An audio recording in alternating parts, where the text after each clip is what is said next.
Chapter 3, Do What It Takes to Survive. One way or another, Karami and Captain got everyone to meet in the dining hall. Some members of the group were less cooperative than others, but the need to eat was able to convince most people to show up. Just about everyone hadn't eaten since they woke up in the gym the previous afternoon. Of course, there were some participants in the game that didn't need to eat, but Karami still gathered them up as well. When Blue walked into the dining area, he received mixed reactions. Some people looked annoyed, while others looked relieved, while a few people didn't seem to care either way. "You're alive. So you were able to steal something from Mr. Shocking?" Kay remarked. "What do you think?" Blue grinned and flashed a gaudy ring on his index finger. He was wearing it over his glove. "I would say I'm impressed, but if you're really a phantom thief then there was no way you would have failed." Mr. Shocking sat back with his feet on the table. "As promised, I won't kill you right away. Maybe I'll save you for last. Maybe not. Either way, give my fucking ring back. Why would I return something after going out of my way to steal it?" Blue laughed slightly, pocketing the ring. "I'll be keeping it along with any other treasures I manage to get my hands on." "You." Galau's eyes narrowed when he saw Blue enter the dining area. He got up and paced toward Blue, looking more than a little irritated. "Give it back."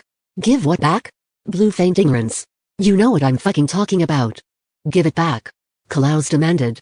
"I will do no such thing, not that I know what you're talking about." Blue dismissed Galau's and kept walking toward the kitchen to get something to eat.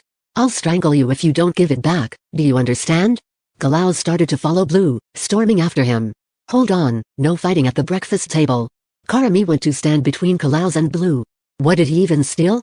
"My flask." Galau's was raring and ready to go after Blue, only being stopped by the fact that Karami was physically blocking him. "What do you care? It was empty, anyway," Blue remarked. "That doesn't matter. You took something from me, and I want it back." Galau's was seething. "I'll see to it that you're 6 feet under by the end of the day if you don't return it. You're so attached to your material things. It's quite sad." Blue didn't seem bothered by Galau's threats, instead going about his business in the kitchen and getting some fruit for himself. "You're one to talk, stealing other people's shit." Galau's snapped. "You're going to make a lot of enemies if you keep taking things."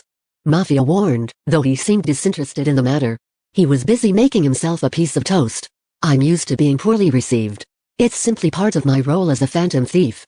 Naturally, people won't be thrilled that I'm taking their treasures. Usually I don't have to live with my targets, but such is life. My point is that I won't stop, and I refuse to return anything I've taken." Blue walked back out toward the dining area, not even bothering to look at Galau's. "I'll break into your fucking room and take back what's mine." Galau's swore. "You think I'd be so foolish as to keep everything in my room? No, I've chosen an adequate hiding spot for my treasures. You'll never find them." Blue had an amused lilt to his voice as he sat down to eat. "Karami, get out of my way. I'm going to fuck him up." Galau's gritted his teeth. "No, you're not. Just calm down, okay?" Karami made sure to block Galau's path to Blue. "Easy for you to say.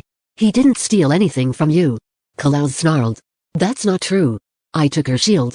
I'm rather proud of myself for it, too. It's a lovely addition to my collection."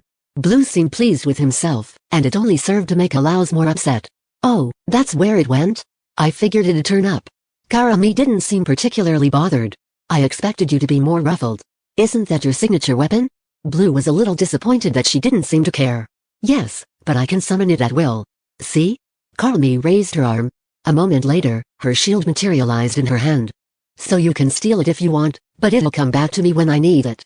Blue's eyes widened. For a moment, a look of irritation flashed on his face. "So I see. I'll need to work harder to take it, then." Blue adjusted his cravat and tried not to show his disdain. "The issue isn't you taking it. You can take it all you want. It's just that I can call it back to me," Karami explained. "That won't stop me from taking it." Blue pursed his lips. "Seeing the look on his face just now almost made me feel better." Galao smirked slightly. "I'm still going to kill him, though. Is that really a threat you should be making in a situation like this?" Hanaya-san furrowed his brow. "At any rate, I'm feeling peckish. Who's in charge of making the meal?" Galao looked around. You? Everyone's just kind of making whatever they want to eat." Kay gestured at the group, who were dining on a myriad of different foods. "There's lots to choose from." "Me? No, that won't do. I don't cook for myself." Galao seemed offended by the very thought. "One of you needs to make something for me. And I'd like it sooner rather than later. Make your own damn food, pretty boy." Mr. Shocking called out from across the room. "I will do no such thing. I don't cook for myself, that's beneath me." Galao shook his head. "I don't care which of you cooks for me, but one of you needs to do it." Well, I don't want Teru Kara to make anything for me. I don't like getting cat hair in my food. In fact, Teru Kara really ought to invest in a lint roller. It would be a courtesy to all of us. None of us are going to cook for you, Monroe told him bluntly. Just get it together and make something for yourself. You, in the glasses. Klaus honed in on Carla, thinking he looked easy to manipulate. Make me something. Me? Oh, okay. Carla started to stand before Karami put a hand on his shoulder. No, don't. He needs to learn to take care of himself. It's not your job to do things for him, okay? Karami encouraged him to stand his ground, not wanting him to be taken advantage of. Sorry, Klaus. I'm not going to do it, then. Carla sat back down, relieved that Karami had intervened. TCH. You're useless. Can not a single one of you cook something? Klaus crossed his arms. I can cook just fine, but I won't do it when you're being so demanding. Monroe spoke up again, picking out a salad she'd put together for herself. You know how to make something, don't you? When asked if he knew how to cook anything, Klaus fell quiet. You don't know how to cook? Like, at all? Hanaya-san was surprised. How can you ever be expected to fend for yourself if you can't do something as simple as feed yourself? Blue remarked. Even I can cook, and I don't need to eat. Beelzebub smirked. It's not that I can't cook. Klaus avoided eye contact, becoming slightly flustered. I've just never had to, so why would I know how? I'm sure I could figure it out easily. It would be an easy task for someone like me, but it's a task that's beneath me, so I won't do it. Then starve. Ao said bluntly. He was sitting off by himself, not bothering to eat. It was likely that he didn't need to. If you are in need of assistance, I can show you how to cook. I'm a rather effective teacher, actually. Captain volunteered to aid Klaus. I don't want to be shown how to cook, damn it. And I don't need your help. Klaus huffed. You're all unbelievably unhelpful.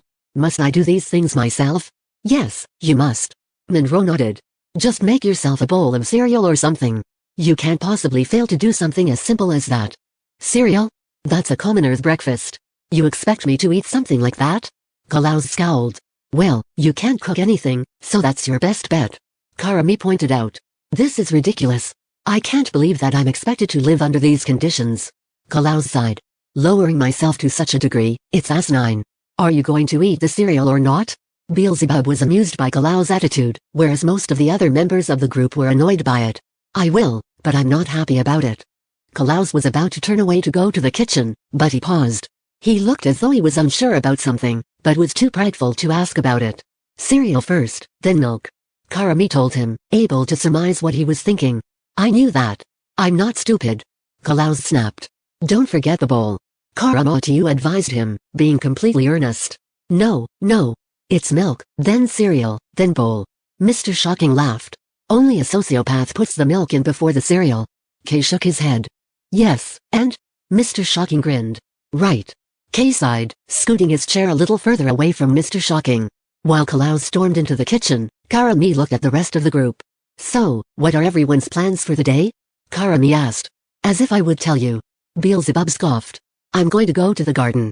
Hanaya-san answered Karami's question honestly, being one of the most cooperative members of the group. I'll be in the music room. Kay said. You won't be able to find me, I assure you. Blue had a mischievous glimmer in his eye. I will be patrolling the premises to monitor for any suspicious activity. Captain declared. Karami, I highly encourage you to join me. I might actually do that. I want to keep an eye on things as much as I can. Karami nodded, accepting Captain's invitation. I will be in the library, if anyone would care to join me. The day is young and so are we, so shall we not spend our time wisely? We are given such limited time, it would be a crime against humanity to waste it lazing away. And, of course, I am the one who pursues criminals. Thusly, if you are caught wasting your time, I will have no choice but to prosecute you. I will take you to court and expose your guilty heart before a jury of our peers, and they will see you as you truly are. Haratsuka-san started to get on a tangent. It seemed that once he got going, he would work himself into a lather until he tired himself out. God, can you shut up? I'll kill you first if you can't close your goddamn mouth. You're pissing me off even more than the little shrimp over there. Mr. Shocking gestured toward Teru Kara. Your Honor. This man just threatened my life. I request the death penalty. I request a dozen death penalties upon Mr. Shocking for his violent urges. Haratsuka-san professed. Who are you even talking to? There's no judge here. Kay looked around. When Teru Kara saw Mr. Shocking looking at him, he cowered in his seat. Karami, who was sitting next to him, patted his head in a reassuring gesture.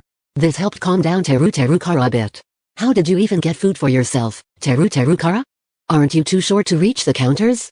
Carla asked curiously. And how do you get into your room? There's a stepladder in the kitchen.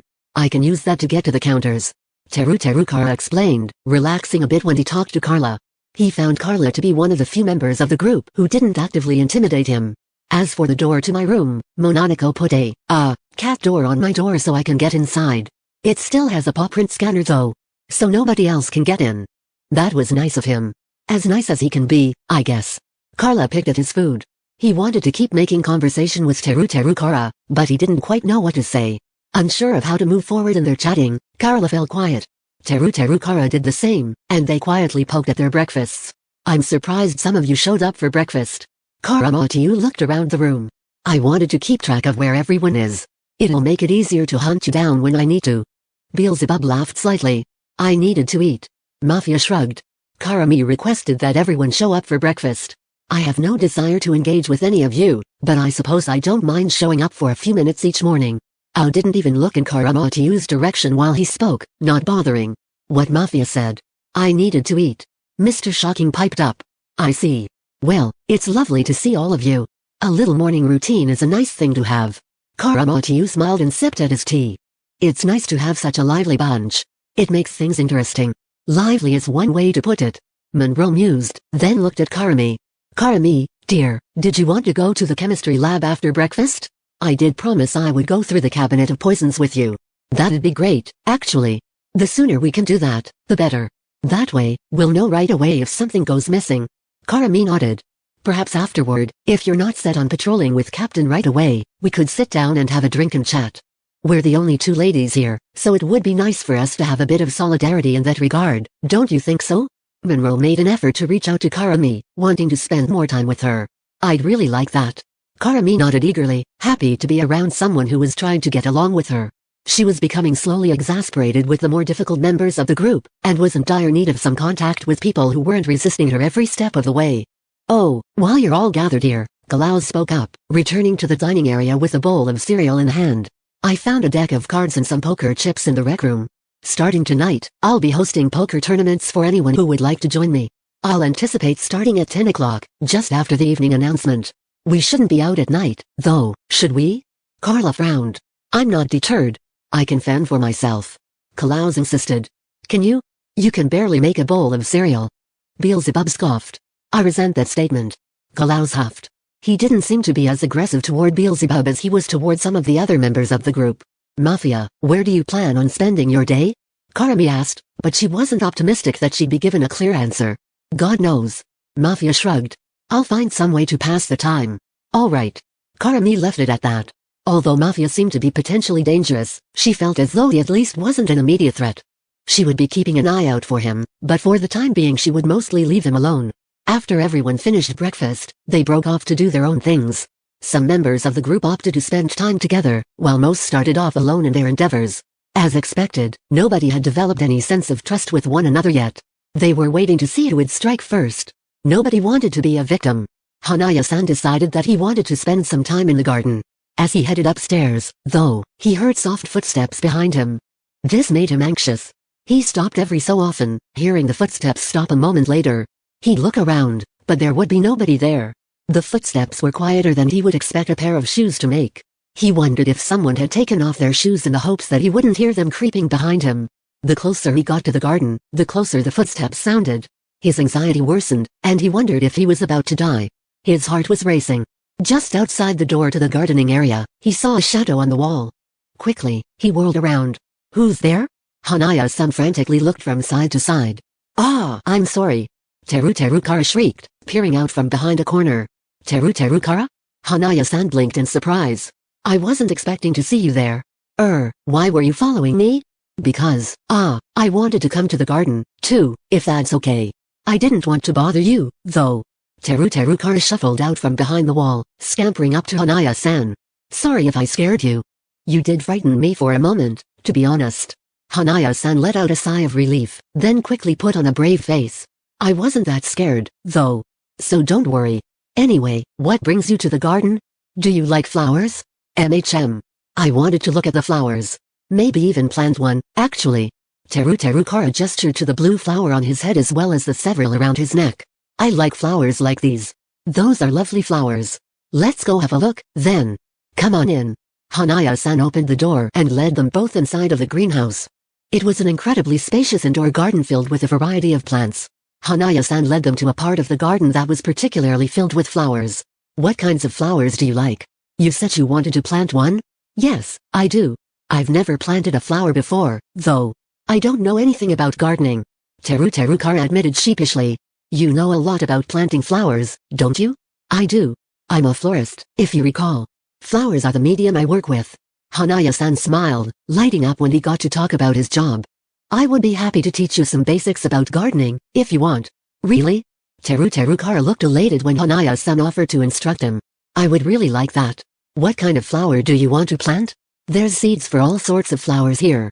Hanaya-san told him. I need to look at all the flowers and pick one out I think he'd like. Teru Kara glanced around. He? Hanaya-san cocked his head to the side. Teru Kara explained. He's the one who gives me all of the flowers I wear. I want to return the favor for him when we get out of here.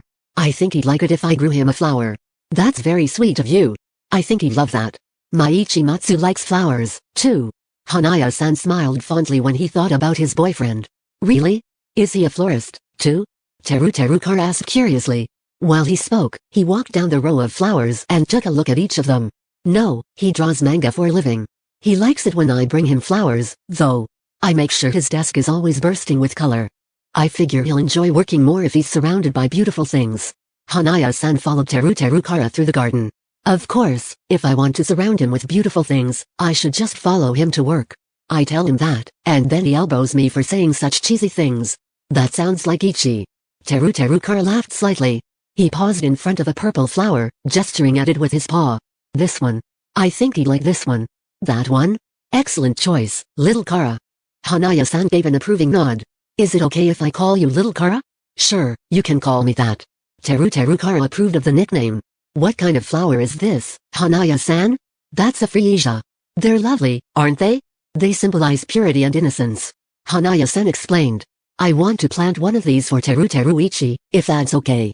Teru Kara looked up at Hanaya-san hopefully. That sounds wonderful. Let's go get some supplies out of the shed, and then I'll show you how to do it, okay? Hanaya-san reached out to take Teru Kara by the paw. Let's go. Okay. Teru Kara had to hold his arm up to reach Hanaya-san's hand, but he held on to him anyway as they went to the shed. They would end up spending their morning together, talking about flowers and getting to know each other. On the floor below, Monroe and Karami were in the chemistry lab taking an inventory of all of the poisons in the cabinet. Monroe would hand a bottle to Karami, at which point Karami would write down the name of the chemical and the appearance of the container. Thanks for doing this with me. I know it's a little tedious. Karami expressed her gratitude. It's no trouble. I suppose I didn't have much of anything else to do. Monroe shrugged. You're certainly one of the people I'd rather spend my time with while we're in this situation. Really? That makes me happy. Not that we're in this situation, of course. But I'm happy that you'd want to spend time with me. Karami smiled, pleased. But of course. You're a bit of an inspiration. Despite how stressful everything has been, you've stepped up and held everyone together. Even though people here are quite unsavory, you're still keeping track of everything. It's rather admirable. When I learned of our predicament, I felt ready to faint. You didn't seem scared at all, though. Monroe remarked, being impressed with Karami. It's not that I'm not scared, really. It's just that someone had to do something, or else everything would have broken into chaos. I couldn't just stand by and let that happen, you know? I'm a magical girl, giving others hope and helping people is what I do. So of course I'm doing everything I can in this situation. Karami spoke as if it were only natural that she was acting as she did. That takes a special sort of person. Not everyone would be as level-headed and brave as you. I consider myself to be a confident person, but not enough to carry myself through something like this. I was feeling quite ready to break down before you spoke up and did your best to lead us. Monroe spoke honestly as she put bottles back on the shelf. With you steering the ship, I feel as though things might actually turn out all right. I hope so. I'll do everything I can to prevent any sort of tragedies. Karami spoke with fierce determination. For now, all we can do is try to get along.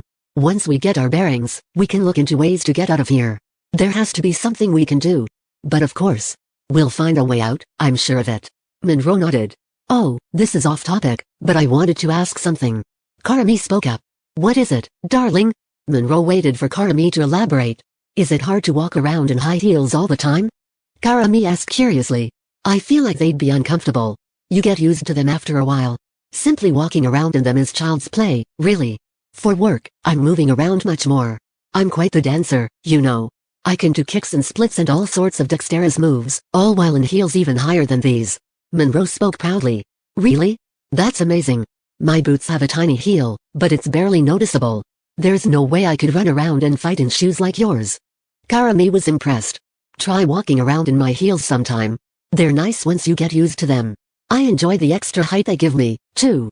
Monroe told her. We could swap shoes for the day, but your boots don't really go with my ensemble. I'd be curious to try your shoes, even for just a few minutes. I worry I'd fall flat on my face, though. Karami laughed slightly. Nonsense. You do a lot of running around while you fight crime, yes? I'm sure you have good balance. Monroe insisted. Come on, why don't you try on my heels right now? Just give them a go while nobody is watching. Right now? Is that okay? Karami put the last bottle back in the cabinet. Yes, let's do it. Come on, we should wear the same size since we're the same person. Monroe slipped off her shoes, holding them out to Karami. It's not very safe to be walking around in a chemistry lab while barefoot. Karami remarked, but she took off her boots anyway. It'll just be for a couple of minutes, it's fine. Now go on and try them. Monroe handed the high heels to Karami, looking at her expectantly. All right, here goes. Karami put on Monroe's shoes. She felt herself getting several inches taller, propped up by the sizable heel. She held onto the wall while she put both of them on, wobbling slightly once she was wearing them. This feels weird. No need to cling to the wall, dear. Try and take a few steps. Show me your best strut. Monroe encouraged her. I don't really know how to strut. Karami let go of the wall and took a few tentative steps forward. She managed not to fall over, but her walk was a little shaky. Stand up straighter, and sway your hips slightly when you walk. Move with elegance, as though your heels were merely an extension of yourself. Do what comes naturally. Monroe instructed her. Nothing about this feels natural. Karami couldn't help but laugh as she hobbled around in the heels. You'll get the hang of it. You just need practice, darling. Monroe assured her. I seriously feel like I'm about to twist my ankle. Karami took a step and nearly face-planted. Quickly, Monroe reached out to catch her. Do be careful. Monroe advised her. I'm pretty bad at this, aren't I? Karami was relieved that nobody could see her. You're doing about as well as I did when I first started wearing heels. Monroe laughed softly. I'm going to take these off before I fall over. Karami leaned against the counter and carefully took off the shoes. Not bad for a practice run. We'll try this again soon, okay? You'll be a pro in no time. Maybe I'll even teach you how to do the splits while wearing heels. Monroe had a playful look on her face. Maybe I'll try again, as long as nobody else is watching. Karami considered it. Of course. It'll be just us. Monroe promised. While this was happening, Kay was in the music room playing his guitar. He strummed away, spending his time alone. He was too nervous to try and be around anyone at the moment. He thought he'd be safest if he holed himself up in the music room until further notice. He knew that some people were wandering the halls, and he didn't want to run into them. Although he acted more or less relaxed, he was genuinely terrified of dying. He didn't know who was going to make the first kill. He didn't want to find out. As he played his music, he didn't realize that there was someone sitting outside listening to him. In actuality, Carla was the one loitering outside of the music room. Carla was also interested in music, and had wanted to talk to Kay about it ever since they all got acquainted. Unfortunately, though, Carla was exceptionally shy.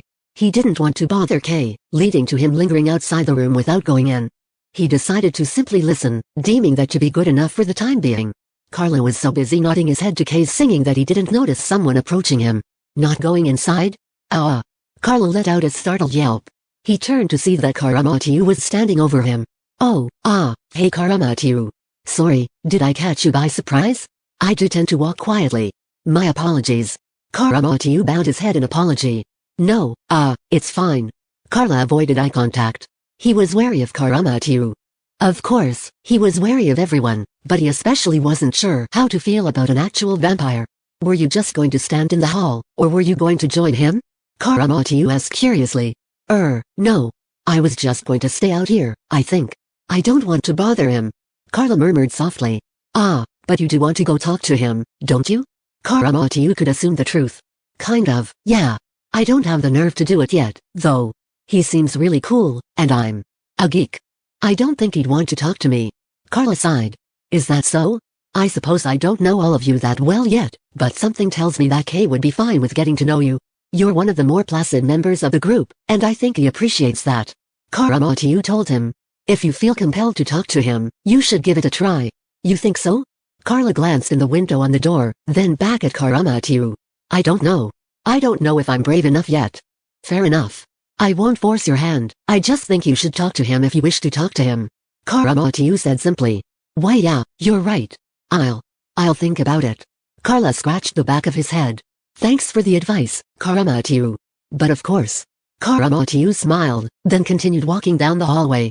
While Karamatsu wandered the corridors, he encountered a few people going to and fro. He ran into Beelzebub more than once, noticing that he didn't seem to stick around in one place for too long.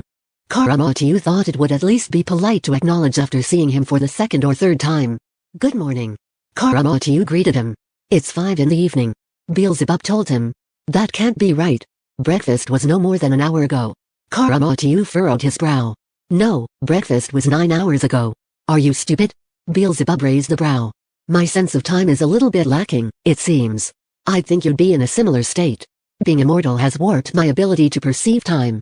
Karamatsu mused. No, I know what you mean. That's why I check the clocks often. Because I'm not stupid. Beelzebub sneered. You know, you say you're immortal, but I think you can be killed. Many have tried, though none have succeeded. Karamatsu told him. I'll find a way. Beelzebub promised. I wish you the best of luck. I would prefer it if you would let me know in advance so I don't shed blood onto my favorite outfits.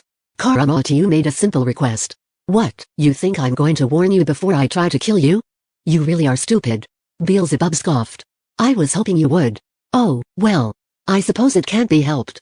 Karamatsu shrugged. Well, enjoy the rest of your morning. It's evening. Beelzebub reminded him. Ah, so it is. Enjoy the rest of your evening, then. Karamatsu corrected himself. Don't tell me what to do. Beelzebub started to float away. And watch your back, because I'm coming after you. All right. Karamatsu dismissed him, continuing to walk down the hall. A little bit later, he spotted Mafia pacing out of his dorm. Karamatsu noticed that he looked a little irritated. Everything all right, Mafia? Karamatsu asked. You mean aside from the fact that we're in a killing game? Mafia said flatly. Fair point. I suppose that would be cause for discontentment. Karamatsu conceded. No shit. Not only that, but I'm bored as hell. Mafia muttered. Why don't you go spend time with one of the others? Karamatsu suggested. I don't want to be around them, and they don't want to be around me. Mafia shrugged. Why wouldn't they want to be around you? You haven't been particularly abrasive since we got here. Karamatsu remarked. Because of who I am, obviously. You may not give a shit because you're immortal, but most people know better than to get involved with the Mafia. They see me and they know I'm dangerous. That's the way it is. Mafia explained.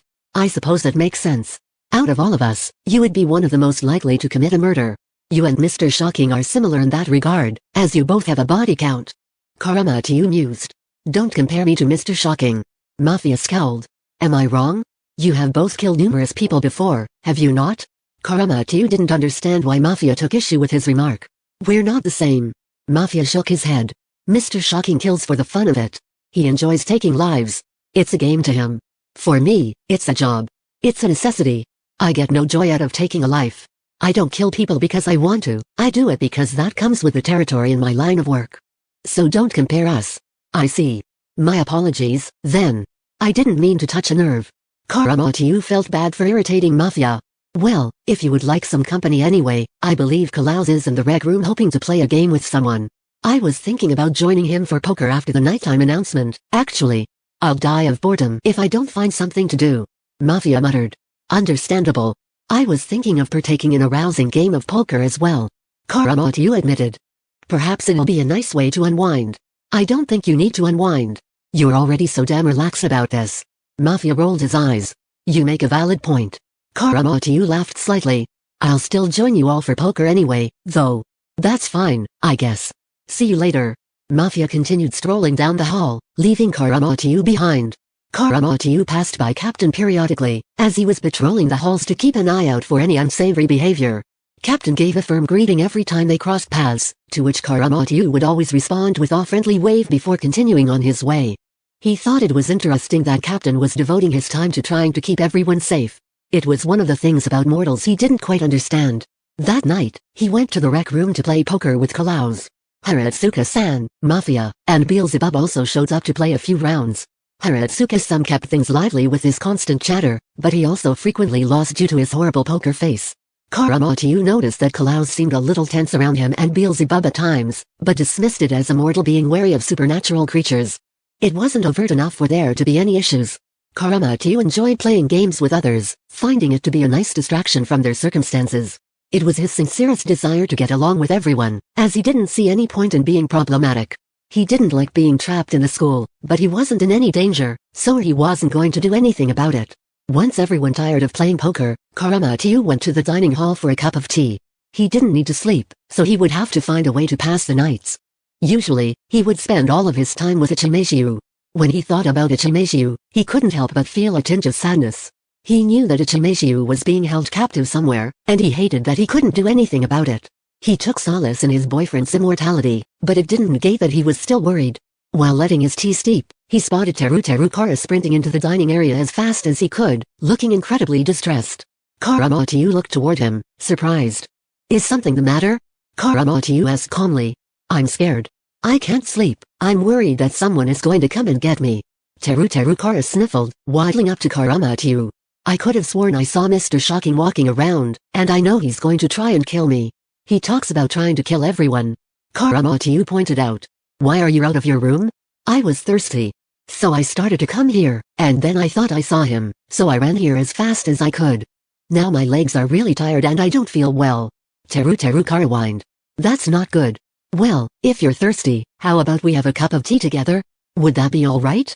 Karamatsu offered. He then looked at the flower on Teru Kara's head. "Say, the flower you have reminds me of a certain kind of tea. Would you like to try it?"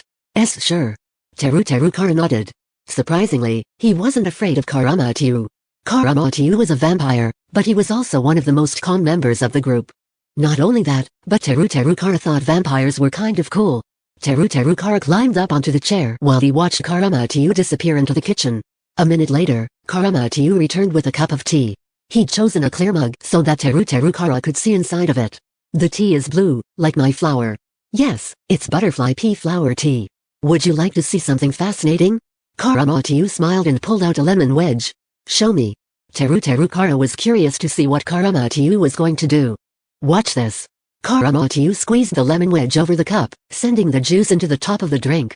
After a moment, the top of the drink shifted from blue to magenta. "Woah. That's amazing." Teru Kara's eyes went wide as he watched the tea change color. He completely forgot about his fears for a moment. "It's pretty neat, isn't it?" Karamatsu smiled and sat down across from Teru Kara. "It also makes the tea taste better, in my opinion." "Thank you, Karamatsu." Teru Kara picked up the cup and took a sip. "It's really good. I'm glad you think so." Karamatsu seemed pleased to see Teru Kara cheering up. "Oh, and I believe Mr. Shocking is asleep for the night. I saw him return to his room a little while ago. So you should be safe." "Really? Thank goodness." Teru Kara let out a sigh of relief. "I know he threatens everyone, but I'm still scared. I'm small and weak. I couldn't possibly fight off anyone if they tried to kill me. I don't know what to do." "Don't worry too much, alright? At the very least, worrying won't change anything. Simply take each day as it comes. If it would make you feel better, I can accompany you around the building at night to ensure that nobody ambushes you." Karamatsu offered.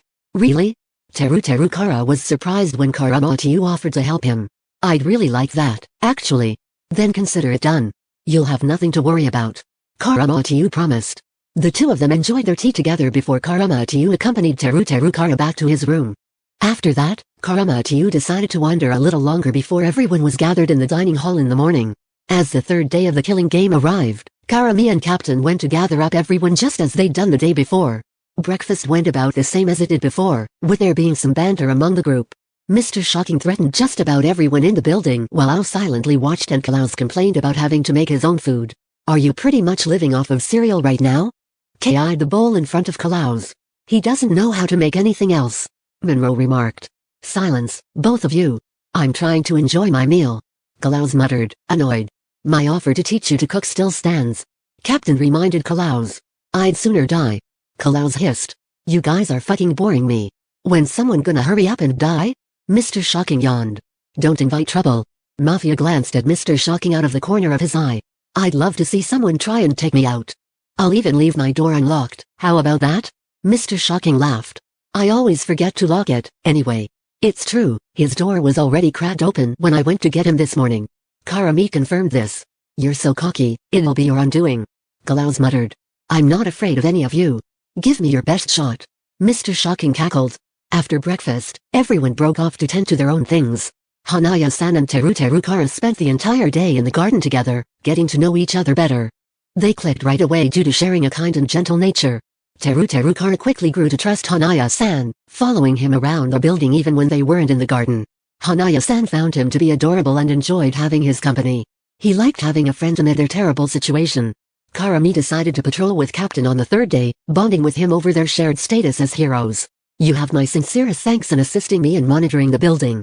Captain smiled, happy to have company. Of course. It's the least I can do.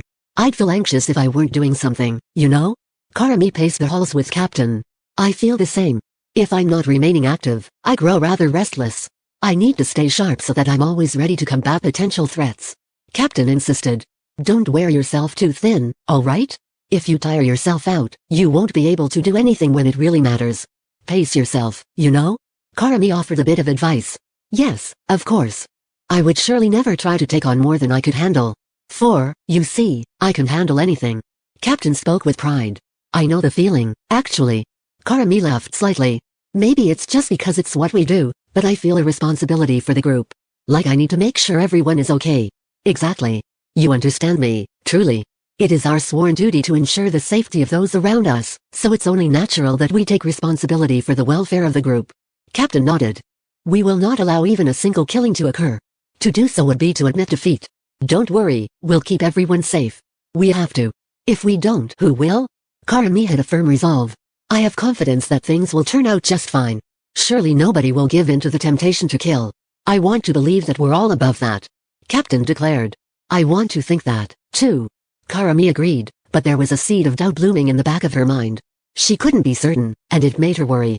Once day turned into night, several of the participants met up for poker again.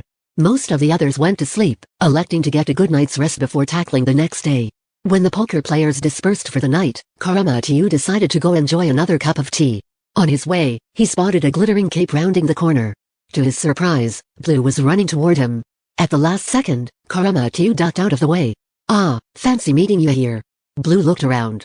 He was holding a large sack, which he immediately tried to hide behind himself. Unfortunately, it stuck out quite obviously. Good evening. Up to no good, I presume? Karamatsu gestured toward the bag. I wasn't expecting to run into anyone, you see. Blue laughed slightly. Before you can ask no, I won't return what I'm taking. I challenge you to catch me. Oh, I won't try to stop you. Carry on. Karamatsu insisted. Really? Blue was taken aback. Really? Karamatsu nodded. That's strange. I'm used to people trying to stop me. Blue admitted. I don't see the point. Even if I've caught you this one time, you'll still keep stealing. So you may as well just carry on as you were. Karamatsu shrugged. I don't particularly mind your habit. Even if I take things from you? Blue raised a brow. You did take my mirror, which I'm a bit mournful of. I suppose I couldn't use it, anyway. I liked having it in my room, though. Karamatsu mused. You were quite strange, Karamatsu. Blue remarked. Well, if you won't stop me, then. Would you like me to steal anything for you? Thank you for the offer, but I will graciously decline. I don't need anything. Karamatsu shook his head. I see. Fascinating. Well, I best continue my escape route before anyone else catches sight of me. Blue looked around, then started running again. Adieu. I'll be seeing you. Karamatsu waved goodbye, then went to the dining room. There, he found Teru Kara sitting at the table. Can't sleep again? Karamatsu spoke up, announcing his presence so that he wouldn't startle him. Teru Kara nodded. I was just going to get a glass of water, then go back to bed. I'll take you back to your room when you're ready. Karamatsu told him. Karamatsu proceeded to have a cup of tea while Teru Kara quietly sipped at his water. When they were both finished, Karamatsu led Teru Kara back to his room. What are you going to do all night? Teru Kara asked. Right now, I think I'll go to the library for a bit and entertain myself there.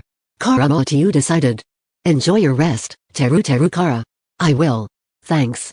Teru Kara turned and put his paw up to the scanner by his cat door, then scampered into his room. After bidding him farewell, Karamatsu went to the library as he said he would. He expected to see Hiratsuka-san, but it seemed as though Hiratsuka-san had gone to bed. As he perused the fiction section of the library, he saw a pair of blue and white horns poking out from a shelf. Karamatsu peeked around the corner and saw Aho sitting cross-legged on the floor, reading. Ghost stories? How appropriate. Karamatsu eyes a stack of books next to him. I suppose so. Aho hummed, not bothering to look up. I'll leave you to it, then. Karamatsu could tell that Aho didn't want to be bothered. He left him be and found something to read for the rest of the night. The next morning, Karami and Captain woke up with the morning announcement. They got together until it was just about 8 o'clock, then decided to make the rounds and gather everyone up for breakfast. I'll wake up the problem children. Karami gestured toward Beelzebub and Mr. Shocking's doors. Much appreciated, Karami. Captain nodded. Karami decided to go to Mr. Shocking's door first. She went to knock on it, finding that it was already cracked open. She expected as much and pushed the door open. Mr. Shocking, we're all meeting up for breakfast. Get up. Karami paused when a sudden stench of iron assaulted her nose. It was overwhelming, and it made her face scrunch up as she was subjected to it. To call it unpleasant would be an understatement. She was immediately aware of what she was smelling. It was blood. Based on how strong the smell was, there was a lot of it. She bolted deeper into the room, fearing the worst. She wanted to think that she would find nothing. That everything would be okay. That's what she wanted more than anything in the world. However, when she rounded the corner and approached the bed, she saw it. Mr. Shocking was lying face down on the floor, and the entire carpet around him was bathed in red.